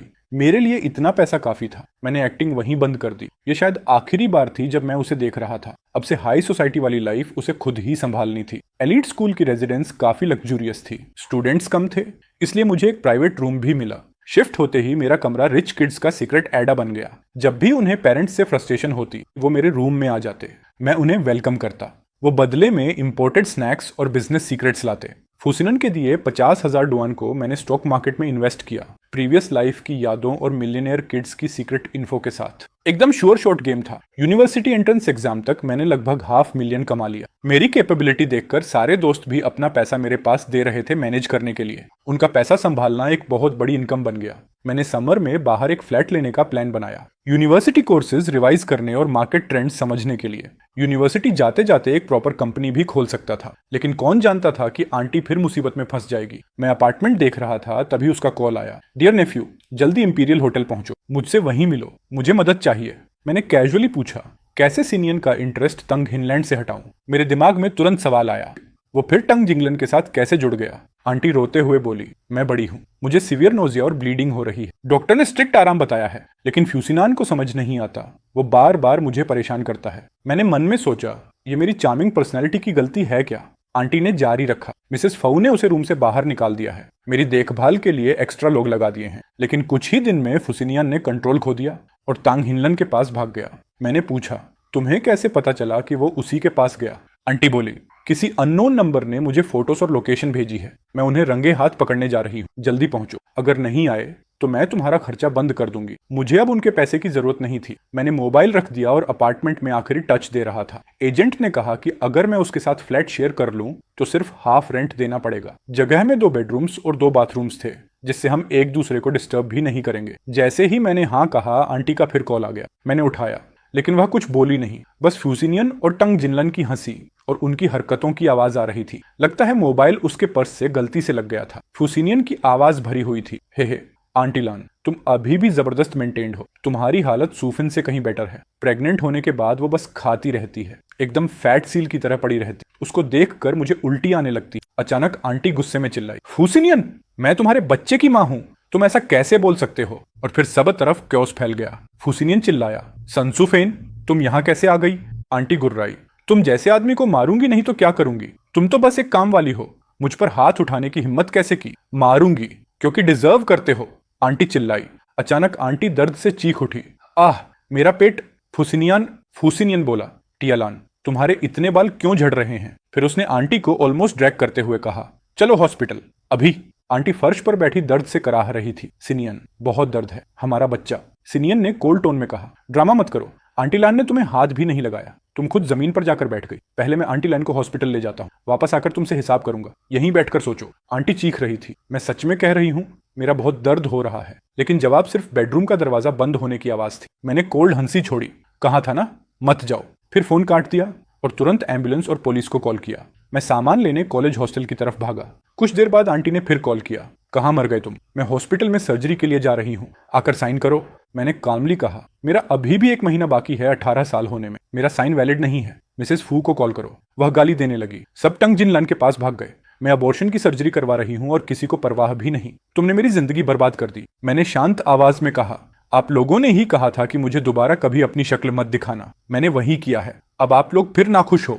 डॉक्टर ने फोन लिया, हालत बहुत क्रिटिकल है, बेहतर होगा कोई तुरंत हॉस्पिटल आए। मैंने सोचा, लगता है इस बार सच में आखिरी बार मिलने का मौका है। हॉस्पिटल पहुंचा तो आंटी अभी भी सर्जरी में थी। ऑपरेशन के दौरान बहुत ज्यादा ब्लीडिंग हो गई थी। उसका ब्लड ग्रुप बहुत रेयर था और हॉस्पिटल में स्टॉक नहीं था, इसलिए नर्स ने पूरे हॉस्पिटल में अनाउंसमेंट किया, जिसका सेम ब्लड ग्रुप हो तुरंत डोनेट करे। डॉक्टर्स को अंदर बाहर भागते देख मेरा दिमाग अचानक पिछले जन्म म्यांमार के डेज में चला गया। वहां भी मुझे झूठ पसंद नहीं था और मैंने आंटी को फोन करने की भीख मांगी थी। उसने कोल्ड टोन में कहा था, मैं तुम्हारी आंटी नहीं हूं, तुम लोग बस पैसे निकलवाने आए हो। मेरी इतनी कीमती रेयर ब्लड, इसे बेचकर बहुत पैसा मिलेगा। उस दिन मुझे जमीन पर पटक कर बैग दर बैग खून निकाला गया। तब तक कि दिल की धड़कन ऑलमोस्ट महसूस होना बंद हो गई थी। वह लोग मेरे रेयर ब्लड और ऑर्गन्स बेचने की प्लानिंग कर रहे थे। तभी मुझे समझ आया था आंटी असल में कैसी इंसान है। इसलिए इस लाइफ में मैंने उससे कभी बदला नहीं लिया, बस दूरी बनाए रखी। मेरी तरफ से हिसाब पूरा था। ऑपरेशन 4 घंटे चला। बड़ी मुश्किल से उसकी जान बची। मिसेस फू आई। उसने मुझे कोने में बैठे देखा और हल्की सी तंज भरी हंसी छोड़ी। डॉक्टर बोला, पेशेंट ने खुद साइन करके यूट्रस रिमूवल के लिए अप्रूव किया है। मिसेस फू ने ठंडी सांस ली। इससे चीजें आसान हो गईं। मैंने मन में कहा, अफसोस इसे अपनी हाथों से खत्म नहीं कर पाई। कुछ देर बाद आंटी होश में आई। मुझे देखते ही गुस्से में चीखी, अब आई हो? जब मेरा बच्चा गया था तब कहाँ थी? मैंने काल्म वॉइस में कहा, रुको, कोई लंबे टाइम से तुम्हारा इंतजार कर रहा है। मैंने दरवाजा खोला। आंटी ने सर घुमाया। देखा, फैमिली लॉयर अंदर आया और बोला, मिसेस सन, मैं यंग मास्टर फू की तरफ से डिवोर्स पेपर्स लाया हूं। आंटी चीख पड़ी, ये मिसेस फू की चाल है या सिनियन की? लॉयर बोला, डिसीजन मिसेस फू का है, लेकिन यंग मास्टर ने साइन कर दिया है। आंटी रोते हुए चिल्लाई, वो कहाँ है? मेरे सामने आए। मैंने कहा, टैंग हिनलान के कमरे में है। पूरी फू फैमिली उसी को पैम्पर कर रही है। तुम्हारा कोई बाल भी नहीं छू सकता वहां। तुम सोचती हो सिनियन वापस आएगा? इम्पॉसिबल। मिस्टर और मिसेस फू सिर्फ अपने फायदों के लिए सोचते हैं। तुम लोग तो बस पॉन हो। आंटी ने फॉर्म फेंक दिया। उसको बुलाओ। उसने कहा था कि वो जिंदगी भर मेरा ख्याल रखेगा। मिसेस फू अंदर आई, ठंडी हंसी के साथ। मेरे हस्बैंड ने भी कहा था कि वो मुझे जिंदगी भर मानेंगे। मेरे बेटे ने भी कहा था कि वो मुझसे हमेशा प्यार करेगा। और क्या हुआ? सब बदल जाते हैं। उसने चेक निकाला। लो, 1.5 मिलियन ले लो, इससे तुम्हारी पूरी जिंदगी चल जाएगी, बस साइन कर दो। आंटी फूट फूट कर रोने लगी। नोवेल में तो हमेशा मेल लीड आखिर में वापस फीमेल लीड के पास आता है। सिनियन भी लौटेगा, मुझे ढूंढेगा। मिसेस फू थक चुकी थी। फाइन, फिर लीगल वैसे ही करेंगे। वो और लॉयर निकल गए। मैं आंटी के पास गया। अगर सच में चाहते हो कि वो पछताए और वापस आए तो पहले डिवोर्स साइन करना पड़ेगा। अगर तुम चिपकी रहोगी तो वो दूर कैसे जाएगा? आंटी गुस्से में मुझे मारने दौड़ी। मैं पीछे हट गया। उसका हाथ हवा में रह गया। कुछ नहीं कर पाई तो घमंडी आवाज में बोली, डैडी तुम उतने स्मार्ट नहीं हो, जाओ उसके सामने घुटनों पर गिरकर भीख मांगो, क्राई करो, फू फैमिली के गेट पर ड्रामा करो, जो करना पड़े करो। तुम्हें हर हाल में उसे मनाना ही पड़ेगा। मेरे बिना तुम सोचते हो कि एलीट स्कूल में घुसने का 1% चांस भी मिलता? मैंने उसके हाथ वापस हॉस्पिटल बेड पर रखे। चीजें उलटी नहीं होंगी। अगर उस वक्त तुमने ड्रामा नहीं किया होता तो मिसेस फू के पास तुम्हें गायब करने के 100 तरीके थे। रोमांटिक ड्रामास देखना बंद करो। तुम तो बस एक साइड कैरेक्टर हो जो जल्दी मर जाता है। लेकिन जब तक तुम डिवोर्स पेपर साइन नहीं करती तुम टिक सकती हो। केयर टेकर का खर्चा उठाना उनका जिम्मा है। हॉस्पिटल से निकलते ही मैंने सुना वो पीछे से चिल्ला रही थी, सब तुम्हारी गलती है, तुमने मुझे उस वक्त रोका क्यों नहीं? मैंने रोका था। इस जिंदगी में मैं उसके लिए अपनी लाइफ फिर बर्बाद नहीं करूंगा। हॉस्पिटल के बाद मैं स्कूल गया और अपना सामान नई जगह शिफ्ट किया। वहां से निकलते हुए मैंने लियू रुयान को देखा। वो बोली, तुम ओनर नहीं बनोगे। लियू रुयान मुस्कुराई। ये घर मैंने पिछले साल के न्यू ईयर गिफ्ट वाले पैसे से खरीदा है। बेड, सोफा, वाटर हीटर सब नया है। अगर कुछ पसंद नहीं आए बता देना। मैं उसके करीब गया और उसकी आंखों में देखा। लियू रुयान, तुम्हें पसंद आया? उसका चेहरा लाल हो गया। तुम मुझे पसंद हो, लेकिन उससे भी ज्यादा तुम मुझे चिंता देते हो। मैं तुम्हारी केयर करना चाहती हूँ। मैंने हल्की सी स्माइल दी। थैंक्स, लेकिन अगले 10 साल मैं किसी के साथ नहीं रहूंगा। मैं बस पढ़ाई, अपनी कंपनी और पैसा कमाने में लगूंगा। रिलेशनशिप मेरी प्रोडक्टिविटी मार देगा। अगर मैं सक्सेसफुल हो गया और तुम उस वक्त सिंगल हुई। लियू रुयान ने नर्वसली निगल लिया। तुम मेरे साथ रहोगे? मैंने सिर हिलाया। जो भी मुझे प्रपोज करेगा उन सब में से मैं सबसे सूटेबल इंसान चुनूंगा। मैरिज भी उसी वक्त होगा जब मैं उसे सही समझूंगा। वो मुझे क्रूअल समझ रही थी, लेकिन ये मेरा प्लान था और मैं इसे बदलूंगा नहीं। सॉरी, बस इतना ही कह सकता हूँ। मैं जा रहा हूँ। उसने मुझे रोका। सोई, मैं ये घर तुम्हें रेंट पर दे रही हूँ। हाफ रेंट लो। इसे एक दोस्त की हेल्प समझो। हम दोनों मेहनत करेंगे और पीक पर मिलेंगे। वो मेरे साथ नहीं रहती थी, लेकिन फिर भी उसने आधा रेंट ही लिया। रिजल्ट वाले दिन मेरे रिच दोस्त वीडियो कॉल पर जबरदस्ती ले आए ताकि सब साथ में देखें। सबके आसपास उनकी फैमिलीज थी, बस मैं अकेला था। शायद इसी वजह से वो इंसिस्ट कर रहे थे कि हम साथ देखें। उन्हें डर था कि मुझे कोई कंसोल करने वाला नहीं होगा। उन्हें नहीं पता था कि मिस्टर फू के पब्लिक इंसल्ट के बाद मैंने अपनी मार्क्स जानबूझकर लो रखी थी ताकि इन रिच लोगों की इज्जत बची रहे, और उन्होंने इसे मेरी गिरती परफॉर्मेंस समझ लिया। लियो रुयन सोचती थी मैं अपनी आंट की वजह से सैड हूँ। मैंने माना भी नहीं किया क्योंकि वो मेरे एम्प्लॉयर थे। रिजल्ट देखते ही मैंने ब्लैंक टेबल देखी। जैसा एक्सपेक्टेड था मैं शांत रहा। सब मुझे कंसोल करने लगे। मैंने सिर नीचे किया और हंस दिया। अब एक्ट करने का कोई सेंस नहीं था। मैंने उन्हें ब्लैंक रिजल्ट शीट दिखाई। सुई, तुमने नाम डालना भूल गए क्या? एम्प्टी क्यों है? मिस्टर फू पास आए और उन्होंने लियो रुयन के सिर पर हल्का टैप मारा। बेवकूफ, सुई दुनिया के टॉप 20 में आया है, तुम उसे कभी छू भी नहीं पाओगे। सबके चेहरे शोक में फ्रीज हो गए। 1 सेकंड बाद मेरा फोन एक्सप्लोड हो गया। हर तरफ से मैसेजेस। वीडियो कॉल बंद की। उसी दिन 2 बड़ी यूनिवर्सिटीज के रिप्रेजेंटेटिव्स मुझसे मिलने आ गए। ऑलरेडी मेरा टारगेट क्लियर था तो मैंने ज्यादा सोचा नहीं। रात तक मेरा दिल तेज चल रहा था। सक्सेस एक कदम और पास था। नेक्स्ट मॉर्निंग फोन की आवाज से उठा। आंट की मीठी आवाज थी, सुई, हे तुम्हारी चाची तुम्हें याद कर रही है। मैं तुरंत अलर्ट हो गया। लगता है उसे पता चल गया कि मैं प्रेस्टीज कॉलेज में घुस गया। मैंने फ्रेंड्स से बोला था सीक्रेट रखना। उन्होंने बिट्रे कैसे किया? मैं बोला, जो बोलना है फोन पर बोलो। वो बोली, कुछ नहीं, बस याद कर रही थी। होटल डुंगुन आ जाओ, इस प्राइवेट हॉल लिया है। मैं आखिरकार चला गया। प्राइवेट हॉल में पहुंचते ही आंटी व्हाइट बाल, कमजोर चेहरा और आंटी टाइप एक्सपेंसिव कपड़े पहने बैठी थी। पुरानी सी 2 ज्वेलरी पीसेस भी थी जो वो पहले कभी नहीं पहनती थी। वो भागकर मुझे गले लगी। सुई, तुम्हारी आंटी अब सुधर गई है। बस तुम ही हो जो सच में मेरी परवाह करते हो। मैं फ्यूजन को डिवोर्स कर रही हूँ। उसके बाद हम दोनों 1.5 मिलियन लेकर विदेश चलेंगे जहां तुम चाहोगे। ये वही वर्ड्स थे जिनके लिए मैं पिछली लाइफ में तरसा था, लेकिन अब उनका मुझ पर 1% असर भी नहीं पड़ा। मैं वॉशरूम गया, पानी लिया, वापस आया और फोन में लगा रहा। वो बार बार मुझे खाना सर्व कर रही थी। देखो कितने पतले हो गए हो, फोन छोड़ो और खाओ। मैंने भी उसे खाना सर्व किया। आंटी तुम भी खाओ। वो हंसी। मुझे भूख नहीं, ये सब तुम खाओ। मैंने चॉपस्टिक रख दिए और बोला, आंटी तुम सच में बदल गई हो। पहले अगर अच्छा खाना होता, तुम हमेशा पहले खुद खाती थी और कहती थी औरत को पहले खुद स्ट्रांग होना चाहिए, तभी दूसरों का ख्याल रख सकती है। अजीब सी खामोशी में मेरी आंटी मुझे शक भरी नजरों से देख रही थी। मैंने गर्दन नीचे की ओर बोला, आंटी बहुत गर्मी हो रही है, क्या इस कमरे में एसी ऑन नहीं है? आंटी ने राहत की सांस ली और मेरे पास आई। शायद बंद है, चलो ऊपर चलते हैं, ठंडा मिलेगा। मैंने उसे हल्का सा पीछे धकेला। क्या किया तुमने?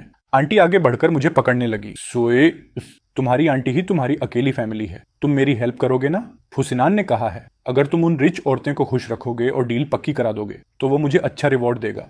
मैं पहले ही समझ चुका था कि ये सब अच्छा नहीं होने वाला। उसकी जुबान से ये सब सुनकर दिल खाली सा हो गया। मेरी अपनी आंटी एक मर्द के लिए मुझे आग में फेंकने को रेडी थी। मैं चिल्लाया, तुमने मुझे डर दिया, मैं अभी एडल्ट भी नहीं हूं, तुम इंसान हो भी। आंटी ने तुरंत मेरे मुंह पर हाथ रख दिया। धीरे बोलो, अगर तुम कुछ नहीं बोलोगे तो कौन जानेगा। मैंने आंखें तरेरी। क्या मैं पागल हूं? मुझे पता है ली रुयन जैसी बड़ी हेरेस भी यहाँ है। तभी फुसिनीन गुस्से में कमरे में घुसा। इतनी देर क्यों लगा दी? खाना खा लिया इसने? आंटी बोली, हाँ खा लिया। वो बोला, डजंट मैटर, बस मुझे सौंप दो। आंटी ने बिना हिचक मुझे उसकी तरफ धक्का दे दिया। फुसिनियन, तुमने प्रॉमिस किया था, इसके बाद तुम तांगिन को छोड़ दोगे, मुझे चीट मत करना। वो ठंडेपन से बोला, this isn't your business anymore. वाह क्या आंटी है मेरी। मैंने उसका कॉलर पकड़कर उसे टेबल पर दे मारा और उसके मुंह में वही ड्रग वाला खाना ठूंस दिया। फुसिनियन कुछ समझ ही नहीं पाया और कई निवाले निगल गया। वो हड़बड़ाकर बोला, आई गॉट ट्रिक्ड। आंटी ने डर कर कहा, मैंने तो इसे खाते नहीं देखा। मैंने कुर्सी पर रखे कपड़े उठाए और उसमें लगी माइक्रो कैमरा निकाल ली। मैंने पूरा प्लान रिकॉर्ड किया है और मैं सिर्फ वही हिस्सा खाया था जिसमें ड्रग नहीं था। अब दोनों जेल जाने के लिए रेडी हो जाओ। वो कैमरा छीनने के लिए मुझ पर झपटा।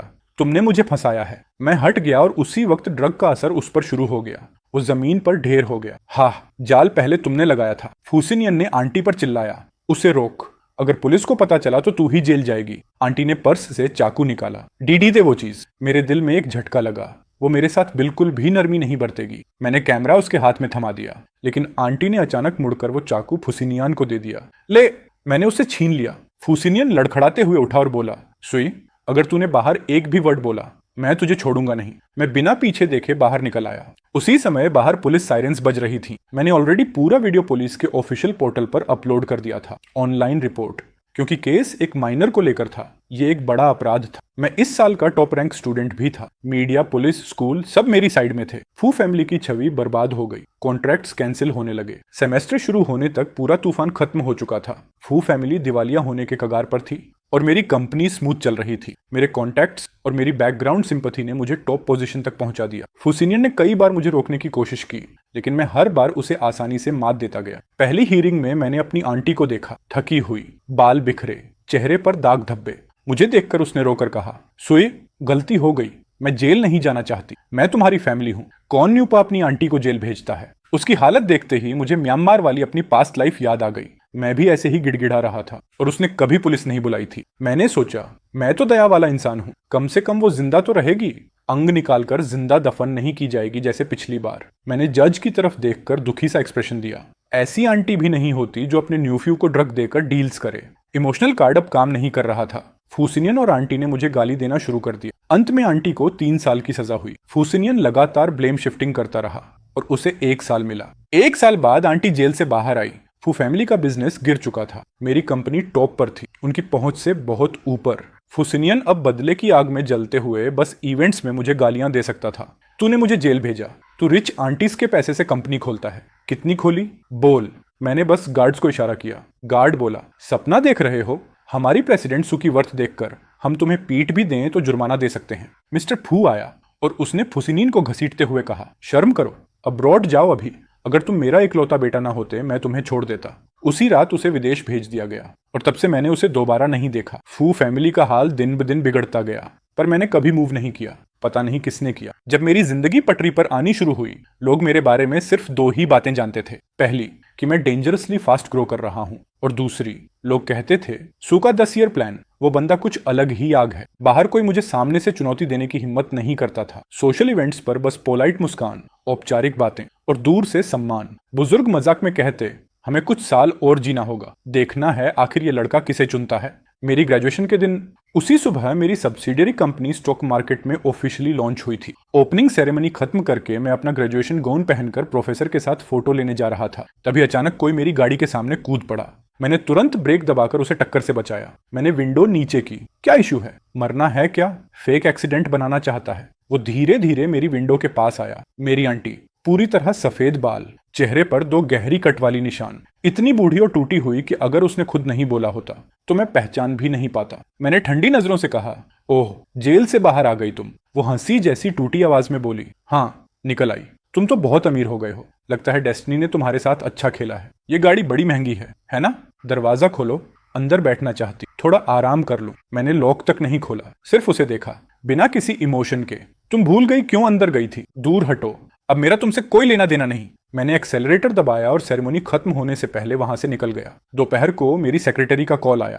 प्रेसिडेंट सू, एक औरत आपकी कंपनी के मेन गेट पर लेट गई है। कहती है कि वो आपकी आंटी है और वह जाने से इनकार रही है। अब उसके पास कुछ नहीं था, ना पैसे, ना घर, ना रिस्पेक्ट, कुछ भी नहीं। और मेरी कंपनी की रेपुटेशन, वो मेरे लिए सेक्रेट थी। मैंने सेक्रेटरी से बस एक लाइन कही, किसी का इंतजाम करने में मेरी मदद करो। कंपनी के गेट पर भीड़ इकट्ठा थी। मैं आगे बढ़ा और आंटी के पास खड़ा हो गया। चलो मेरे साथ अंदर। वो तुरंत उठ खड़ी हुई, पतली, थकी हुई, ऑलमोस्ट ब्रोकन। मेरे प्यारे नेफ्यू, तुमने मुझे माफ कर दिया ना? तुम सच में अच्छे हो। मैंने कुछ नहीं कहा, उसे चुपचाप ऑफिस ले गया। आंटी हर चीज को ऐसे देख रही थी जैसे किसी दूसरे ग्रह पर आ गई हो। हाय, ये ऑफिस तो फुसिनियान वाले से भी क्लासी है। सुई, तुम्हारी टोटल नेटवर्थ कितनी है? मैंने एक हाथ से ठुड्डी को टच किया और शांत आवाज में पूछा, अभी भी फुसिनियन के बारे में सोच रही हो? दबंग सीईओ को अपनी क्रिमिनल एक्स लवर से प्यार हो जाता है, क्या यही है वो फैंटेसी? आंटी ने सिर झुका लिया और बोली, सिनियन मर गया। मिसेस फू ने बताया, विदेश भेजते ही उसे इन्फेक्शन हो गया था। 2 दिन भी नहीं चला। और सबसे मजेदार बात, टैंग जिंगलन, उसे पता ही नहीं था कि वो इन्फेक्टेड है और वो उसे ढूंढने गई और सुना है वो भी मर गई। ट्रू कर्मा। फिर आंटी मेरे पास आई और मेरा हाथ पकड़ लिया। सॉरी, जिन्होंने तुम्हें हर्ट किया था सब मर चुके हैं, क्या हम फिर पहले जैसे हो सकते हैं? मैं हंसा, वो भी ताना मारने वाली मुस्कान। उन्होंने नहीं, तुमने मुझे हर्ट किया था। आंटी की आंखें भर आईं। 3 साल जेल में गुजारकर उसकी एक्टिंग और डेंजरस हो चुकी थी। इतनी बड़ी कंपनी और मैं सड़क पर भीख मांग रही हूँ। तुम्हारा दिल नहीं पसीजा? तुम्हारी आंटी हूं मैं। उसकी आंखें लाल और डरावनी थीं। चेहरे के दाग उसे और भी खतरनाक बना रहे थे, जैसे अगर मैंने नो कहा तो वो यहीं ड्रामा शुरू कर देगी। मैंने हल्की मुस्कान दी। फैमिली, फैमिली में हमेशा माफी की गुंजाइश होती है ना? उसी वक्त इंटरकॉम बजा। प्रेसिडेंट सू, यंग प्रेसिडेंट लियू आ गई हैं। लियू रुयन, मेरी ही उम्र, उसी यूनिवर्सिटी की स्टूडेंट, और अगले साल अपनी फैमिलीज सब कंपनी संभालने वाली, हाई टियर बिजनेस वर्ल्ड की फ्यूचर क्वीन। मैंने काल्म आवाज में कहा, सेंड हर इन। फिर आंटी की तरफ मुड़ा, रेस्ट रूम में जाओ। वार्डरोब में क्लोथ्स हैं, नहाने या सोने की जरूरत हो तो कर लेना। मेरी एक बहुत इंपॉर्टेंट क्लाइंट आई है। आंटी ओबीडियंटली अंदर चली गई। लियू रुयान अंदर आई। कॉन्फिडेंट वॉक, शार्प सूट और वो मैच्योर एलिगेंस जो पहले नहीं थी। मैंने उसे रेस्ट रूम की तरफ जाते देखा। मैंने उसे इशारे से चुप रहने को कहा और उसे विंडो के पास ले गया, जानते हुए कि आंटी अंदर से कान लगाकर सब सुन रही होगी। मैंने उसके कॉलर को स्ट्रेटन किया और क्लोज लीन करके पूछा, क्यों आई हो, किसे ढूंढ रही हो? If you came for me, वो कामली बोली, तुम्हें पता है मैं किसे ढूंढ रही हूँ? तुम्हारे आंटी के एक्स लवर को, क्योंकि मुझे लगा वो जेल से बाहर आने वाली है। लगता है हमारे सोचे हुए प्लान्स मिलते हैं। मैंने उसका चेहरा देखा, बहुत मेच्योर, बहुत composed. President Liu, this time you really got a big win. मैंने खुद को तुरंत नॉर्मल किया। लियू ग्रुप वाला लैंड चाहिए, ले लो, मेरे साथ कैलकुलेशंस की जरूरत नहीं है। वो डिसअपॉइंटेड लगी। अजीब है, तुम खुद मुझे शर्ट ठीक करने का चांस दे रहे हो, पहले तो इतना क्लोज आने नहीं देते थे। मैंने आंखें घुमाई। टर्म होपलेस रोमांटिक हो, किसी को क्या नहीं पता। तुम्हारी मॉम भी ऐसी ही थी। जब से उनकी डेथ हुई तुमने किसी को पास नहीं आने दिया। तुम आज तक अकेली हो। That's loyalty, that's rare. मैं उसकी बातों से बचने के लिए बोला, तुम फिर से फ्लेक्स कर रही हो मुझ पर। वो हंस दी। तभी आंटी रेस्ट रूम से बाहर आई, मेरे घर के क्लोथ्स हाथ में लिए हुए। सुई, यहाँ तो बहुत अच्छे आउटफिट्स हैं। ओह, ये तो प्रेसिडेंट लियू की बेटी है ना?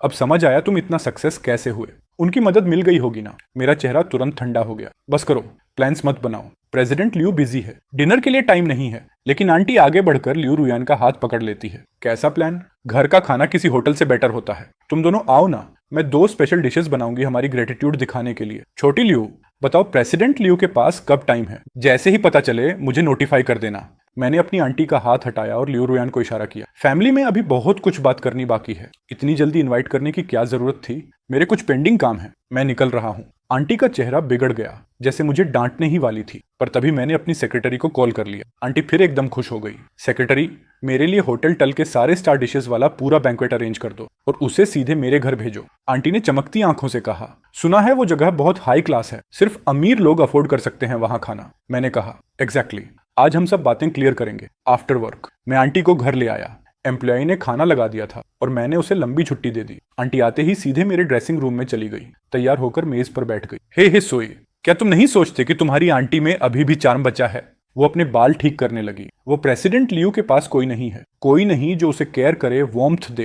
तुम मेरी थोड़ी हेल्प कर दो। जब मैं फ्यूचर में मिसेज लियू बन जाऊं तो मैं भी तुम्हें खूब हेल्प करूंगी। मैं हल्का मुस्कुराया। प्रेसिडेंट लियू तो उसके लिए कम थी ही। मैंने तो उसके फैंटेसी नॉवेल जैसा पूरा सेटअप तैयार कर दिया था। Dominating president falls in love with her x convict वाला सीन, वो बस आने ही वाला है। मैंने कहा। आंटी चौंक गई। सच में? वरी मत करो, वो तुम्हें डिसअपॉइंट नहीं करेगा। लेकिन एक बात साफ, ज्यादा शोर मत करना। भले मेरा घर इंडिपेंडेंट शिलेट है, लेकिन पड़ोसी तो हैं। आंटी ने बेपरवाह हाथ हिलाया। जब केमिस्ट्री होती है तो कौन कंट्रोल कर सकता है? मैंने कहा, खाना ठंडा हो रहा है, ईट, वेस्ट मत करो। लेकिन आंटी एक्साइटमेंट में पूरे 2 कोर भी नहीं खा पाई। वो भागकर फिर मेकअप ठीक करने, नहाने और फेस मास्क लगाने चली गई। ठीक तभी डोरबेल बजा। मैंने दरवाजा खोला। लगभग 20 साल से मैंने उसे नहीं देखा था, लेकिन उसकी इमेज मेरे दिमाग में हमेशा जमी रही थी। वो बूढ़ा, बहुत पतला, सिक्योरिटी गार्ड वाली यूनिफॉर्म में, और चीक्स धांसी हुई। लियू रुयान ने बताया था कि वो अब रिहैब में है, अल्कोहल नहीं पीता। 2 साल पहले उसे लिवर कैंसर का अंतिम स्टेज मिला था। पेन ने उसका सारा गुस्सा खत्म कर दिया था। अब कोई उसके मेडिकल बिल्स दे दे तो वो किसी का भी गुलाम बनने को तैयार था। मुझे देखते ही वो उसी पुरानी नजर से देखने लगा जैसे पहले करता था, सारा स्क्रूटनी भरा हुआ। कौन सोच सकता था कि तुम इतनी बड़ी कंपनी की प्रेसिडेंट बन जाओगे? हमारे पुरखे प्राउड होंगे। बोलो, आखिर तुम किसकी साइड हो? मैंने कोई एक्सप्लेनेशन नहीं दी। अगर कोई आंटी को डराता है तो मुझे ही फायदा। मैं तुम्हारे मेडिकल बिल्स पे करूंगा ताकि तुम्हारे आखिरी दिन आराम से जाए। तुम बस आंटी का ध्यान रखना, जैसे पहले रखते थे। कल मैं तुम दोनों की दोबारा शादी करा दूंगा। फैमिली फिर से रिनाइट हो जाएगी। वो ठहाका मारकर हंसा और बड़े कदमों से अंदर घुस गया। मेज पर खाना देखकर कटोरा उठाया और खाने लगा। आंटी हिलती डुलती बाहर आई। सोई, कोई आया है क्या? तुम मैंने साइड से मुस्कुराकर कहा। सरप्राइज आंटी, मैंने अंकल को ढूंढ लिया। आंटी ने मुझे उंगली दिखाकर गालियां दी। इतनी मुश्किल से मैंने इस कचरे जैसे आदमी से डिवोर्स लिया था, तुम उसे फिर क्यों लेकर आए? मर्द हमेशा पहला ही अच्छा होता है। मिस्टर लियू तुम्हारी तरफ कभी नहीं देखेगा। वो फैंटेसी दिमाग से निकाल दो। ये सुनते ही अंकल, जो मिस्टर लियू के नाम पर ट्रिगर्ड था, चिल्लाया, घटिया औरत, अब भी अपनी घिसी पिटी आदत नहीं छोड़ी? हर किसी पर लाइन मारती रहती हो। उसने पास पड़ा एक फ्लावर वेज उठाया और उसकी तरफ फेंक दिया। आंटी ने बस थोड़ा सा बचाव किया, लेकिन हील्स में फंसकर गिरने लगी। अंकल ने उसके बाल पकड़ लिए और थप्पड़ मारना शुरू कर दिया। आंटी भी पूरा जोर लगाकर चिल्ला रही थी, इडियट, क्या मैं चुप बैठूंगी जब तू मुझे हाथ लगाएगा? ये सब घर के अंदर हो रहा था। मेरे सारे कीमती सामान एम्प्लॉई पहले ही सुरक्षित रख चुकी थी। जितना तोड़ना है तोड़ लें। मैंने पहले ही सारे पड़ोसियों को बता दिया था कि घर में रेनोवेशन चल रही है, थोड़ा नॉइज होगा, और वो मान भी गए थे। मैं बैल्कनी में बैठ गया, एयरपॉड्स लगा लिए और अंदर के सारे क्योस को म्यूट कर दिया। आखिरकार जब बैटल आंटी के घुटनों पर गिरकर माफी मांगने पर खत्म हुई। उन दोनों की रिकॉन्सिलिएशन मैरिज बहुत सिंपल थी। मैंने शहर के बाहर एक आइसोलेटेड घर खरीद दिया जहां वो किसी को परेशान न कर सकें। अंकल के रेगुलर मेडिकल चेकअप का अपॉइंटमेंट सेट कर दिया और उनके लिए सामान भेजने वाले भी रख दिए। बाकी उनसे मुझे कोई मतलब नहीं था। सिर्फ एक चीज अंकल से कही, अगर आंटी ने भागने की कोशिश की या मेरे पास आई, तुम्हारी दवा बंद कर दूंगा। अंकल ने अगले ही दिन कमरे पर ताला लगा दिया और आंटी को अंदर बंद कर दिया। वो दिन भर चिल्लाती रहती, लेकिन अंकल बेपरवाह। जब नॉइज ज्यादा लगता तो उसे मार देता। आखिर एक दिन आंटी ने चिल्लाना बंद कर दिया। अंकल ने उसके हाथ पांव में आयरन कफ्स डाल दिए और उसे कमरे और आंगन की सफाई पर लगा दिया। उनकी जिंदगी यहीं नॉर्थ म्यांमार स्टाइल में चलती रही, जब तक एक दिन अंकल बीमारी से मर नहीं गया। आंटी को लगा कि वो अब आजाद हो गई, लेकिन किसे पता था, मैंने उसे उसके उन्हीं कफ्स के साथ सीधा एक साइकेट्रिक हॉस्पिटल भेज दिया। वो बार्स के पीछे खड़ी चिल्लाई, मैं पागल नहीं हूँ सुई, तुम जानते हो मैं बीमार नहीं हूँ। मैंने बार्स के पीछे से कहा, आंटी ये पॉसिबल नहीं है। डॉक्टर कहते हैं कि तुम्हें लव ऑब्सेशन मेंटल डिसऑर्डर है और तुम्हें लॉन्ग टर्म ट्रीटमेंट चाहिए। यहीं आराम से रहो, जब मुझे समय मिलेगा मैं तुमसे मिलने आऊंगा। मैं मुड़ने लगा तो वो चीखने लगी, सोई मैं तुम्हारी आंटी हूँ, तुम ऐसा कैसे कर सकते हो मेरे साथ। मैंने उसका सूखा बूढ़ा चेहरा देखा और फिर अपनी पिछली जिंदगी के 10 साल के नरक को याद की। आंटी तुमने पूछा था कि उस टाइम मैंने तुम्हें क्यों नहीं रोका था। हाँ, मैंने पिछली जिंदगी में कोशिश की थी। मैंने तुम्हें रोक लिया था जब तुम फुसिनान के पीछे भागने वाली थी, और नतीजा ये निकला कि तुम्हारी जगह टांग जिंगलन चली गई। फुसिनन ने उसी से शादी कर ली और तुम अपनी हाई सोसाइटी वाली फैंटेसी पूरी न कर पाई तो तुमने मुझे नॉर्थ बर्मा बेच दी। वहां मैंने हर तरह की टॉर्चर झेली। जितना भी मैं तुमसे मिन्नतें करता रहा, तुमने कभी मेरी मदद नहीं की। 10 साल की नर्क वाली लाइफ जी और अंतिम में मेरे ऑर्गन्स तक बेच दिए गए, जिंदा दफना दिया गया। इस बार तो मैंने तुम्हारे साथ काफी दया दिखाई। डॉक्टरों की बात मानो, ओबे करोगी तो वो ठीक से ट्रीट करेंगे, वरना अगर तुमने उन्हें चैलेंज किया तो सुना है उनके तरीके नॉर्थ बर्मा जैसे ही हैं। क्या बकवास कर रहे हो तुम? ताई चिल्लाई, चाहे तुम रीबॉर्न हो गए हो, इस जिंदगी में तो मैंने तुम्हें नॉर्थ बर्मा नहीं बेचा। मुझे क्यों नहीं छोड़ देते? मैंने उसकी आंखों में सीधा देखा और पूछा, और वो कौन थी जो मुझे पीटती थी? कौन थी जिसने अपना बच्चा होते ही मुझे छोड़ दिया, और जब उसका बच्चा नहीं रहा? कौन थी जिसने मुझे ड्रग्स देकर दूसरे लोगों को सौंपने की कोशिश की? अगर उस दिन मैं सच में वो दवाई पी लेता, अगर मैं तुमसे रोता गिड़गिड़ाता, क्या तुम सच में मुझे माफ कर देती? उसने बिना एक सेकंड सोचे कहा, बिल्कुल, तुम मेरे भतीजे हो। मैं धीरे धीरे पीछे हट गया। उसकी फेक मासूमियत को देखना भी नहीं चाहा। तो थोड़ा सच्चाई से याद कर, उस टाइम तुमने क्या किया था? वो पीछे से लगातार मेरा नाम पुकारती रही। मैंने फिर से ईयरफोन लगा लिए। आंखें जो देखती नहीं, दिल जो महसूस नहीं करता। अब मैं सिर्फ अपनी लाइफ और अपने करियर को उठाने पर फोकस कर सकता हूँ। मैं कैलकुलेटिव भी हूँ, बोल्ड भी। अपॉर्चुनिटीज आती हैं, मैं सबसे पहले कूदता हूँ। पहला रीजन, मैं यंग हूँ, हार भी जाऊं तो संभल जाऊंगा। दूसरा रीजन, मुश्किलों को फेस करने की गट्स है। 4 साल से भी कम में मेरा बिजनेस हर इंडस्ट्री में फैल चुका है। मेरे एसेट्स अब साई से 2 गुने हैं और मैं आज की डेट में सबसे यंग टाइकून बन चुका हूँ। जो बड़े लोग पहले मुझे छोटे सुई कहते थे, अब मुझे देखते ही बोलते हैं, ये लड़का रुकता ही नहीं। लड़कियां तो प्रोजेक्ट्स देखकर ही एक दूसरे को पछाड़ने में लगी रहती। मुझे भी पता है कि मैं आज जहां हूँ वो सब अकेले पॉसिबल नहीं था। मनी कभी खत्म नहीं होता, बट रिश्तों के दरवाजे अगर बंद कर दो तो रास्ते खत्म हो जाते हैं। इसलिए मैं कमाई छोड़ सकता हूँ, पर रास्ते नहीं। 10 साल का मेरा पूरा प्लान पूरा हो चुका था और मेरे सामने वही खड़ी थी, लियू रुयान। 10 साल में उसने एक दिन भी स्लैक नहीं किया, सिर्फ इसीलिए कि वो मुझसे पीछे न रह जाए। और इसी बहाने उसने मेरी सारी कंपेटिटर लड़कियों को भी रास्ते से हटाए रखा। मुझे कहते हैं द अनटायरिंग, उसे कहते हैं दी मैचमेकर अनटायरिंग, क्योंकि वो मेरी हर लव इंटरेस्ट को किसी और से मिलवा देती थी। बाद में तो वो इतनी फेमस हो गई कि जिन्हें मैं पसंद नहीं भी आता था, वो भी जानबूझकर मुझसे फ्लर्ट करने आते हैं ताकि वो उनको देखे और उनकी मैचिंग कर दे। प्रेसिडेंट लियू अक्सर मजाक करता, अब तो जाग जाओ और मेरी बेटी को एक्सेप्ट कर लो। इतनी मेहनत सिर्फ तुम्हारी राइवल्स की शादी कराने में खराब हो रही है। आज उसके बाल बिल्कुल स्ट्रेट कटे हुए, एक नीट लो पोनीटेल में बंधे हुए थे। सॉफ्ट भी लग रही थी और कॉन्फिडेंट भी। उसने मुझे फ्लावर्स दिए। ग्रेट प्रेसिडेंट सू, मुझे ऑनर है कि मैं आपकी गर्लफ्रेंड बनूं। अब मेहनत करके प्रूव करो, अगर अच्छा किया तो एक्सेप्ट कर लूंगा। लियू रुयन स्टन्ड रह गई। उसने मेरा हाथ कसकर पकड़ लिया। तुमने एक्सेप्ट कर लिया? मैं मुस्कुराया। तुम्हारे फ्लावर्स ले लिए? समझ नहीं आया अभी तक? पहले जो फूल तुम भेजती थी, क्या मैंने कभी लिए? उसके चेहरे पर एक बड़ी स्माइल फैल गई। Perfect boyfriend. इस बार वो हंसते हुए बोली, अब मैं तुम्हें ब्रेकअप का चांस नहीं देने वाली, लाइफ भर संभालूंगी तुम्हें। मैंने उसे हल्के से खींचकर गले लगाया। और अगर मैं शादी से मना कर दूं तो भी ऐसे ही केयर करोगी? वो मेरी शादी वाली हेजिटेशन समझती थी, इसलिए सॉफ्टली बोली, अगर हम कभी अलग नहीं होते तो मैं लाइफ भर तुम्हारी गर्लफ्रेंड रह सकती हूँ, लेकिन शादी क्यों नहीं? अगर आपको ये पसंद नहीं है तो आप तलाक भी ले सकते हैं। मैंने चिढ़ाते हुए कहा, तो मतलब मैं बैड बॉयफ्रेंड बन सकता हूँ? वो भड़क गई, तुम नहीं, मैं भी कर सकती हूँ, लेकिन मैं होपलेस रोमांटिक हूँ। चाहे तुम बैड बॉयफ्रेंड भी बन जाओ, मैं पूरी जिंदगी तुम्हारे पीछे घूमूंगी। 2 साल बाद मेरी ताई मरने वाली थी, आखिरी बार मिलना चाहती थी। लियू रुयान मेरे साथ थी। जब उसने देखा कि रुयान हर पल मेरी केयर कर रही है तो ताई ने थके हुए चेहरे से पूछा, कौन सा जादू कर दिया तुमने कि ये लड़की 10 साल से तुम्हारे पीछे ऐसी पगली बनी पड़ी है? मैंने शांत स्वर में कहा, कुछ खास नहीं, बस उसे पता है कि उसके बिना भी मैं बहुत अच्छी तरह जी सकता हूँ, इसलिए उसे अपनी जगह पक्की रखने के लिए डबल मेहनत करनी पड़ती है। ताई की आंखें फैल गईं। मैं मुस्कुराया, जिंदगी ऐसे ही चलती है, अगली बार थोड़ा समझदार बनना। गुस्से और हार के मिले जुले झटके में उसने अंतिम सांस ली। उसकी बेकार और दुखद जिंदगी वहीं खत्म हो गई।